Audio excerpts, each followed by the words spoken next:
With the kids, the one thing that we always tried to do was give them opportunities to be a part of what we were doing, cast the vision so that they could see it, but never make them feel like there was pressure for them to do it. I know that one of the legacies you've established with Patriot Academy, and even, as that was growing up, is that you've worked with your family and you've served with your family. And now all of your kids are involved. Your wife plays a huge part. She's, a huge hand in seeing the campus grown up. So tell me about that. How did you, first of all, establish that pattern early on, and how has that worked out over time? Well, that's good, man.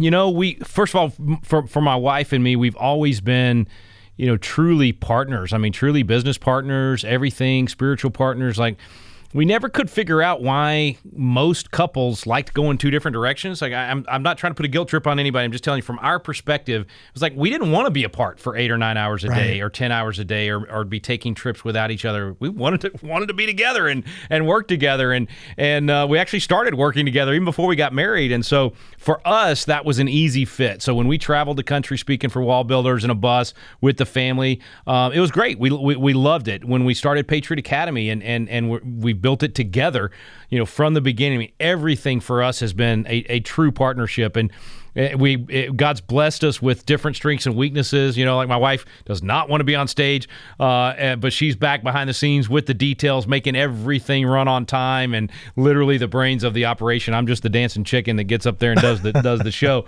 But so it started with us. I mean, that had to work well for us, and the kids had to see us working together well.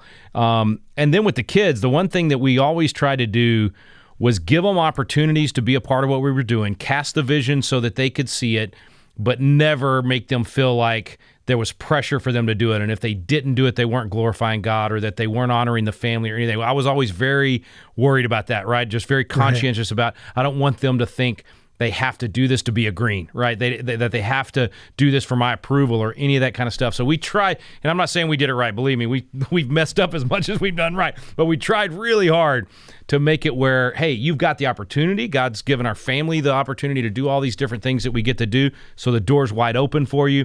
But if God calls you to go do something totally different, absolutely, God bless you. We're gonna support you in that. And God's just been so gracious, and they've all found a place that they enjoy with the ministry.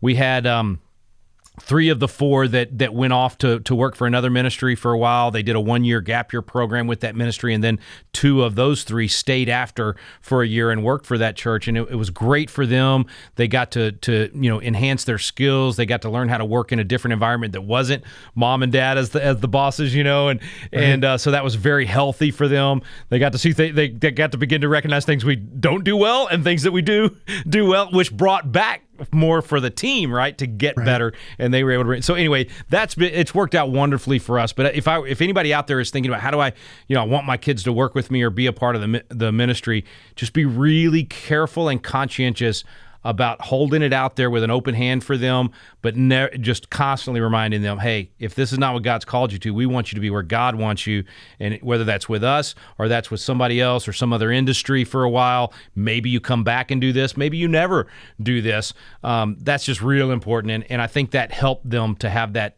peace to say, I can go, chase some other dream for, maybe for my whole life, but maybe for a season and come back. And I think if we hadn't done that, man, you see it in ministry all the time, right? You see it with churches, with pastors that are wanting their kids to come back, follow them in the ministry, or in business. People want them to follow them in the business, but they almost strangle it, right? By trying so hard to make it happen that it kills it. This episode of Rapid Response was brought to you by CTC Math. Visit them at ctcmath.com today.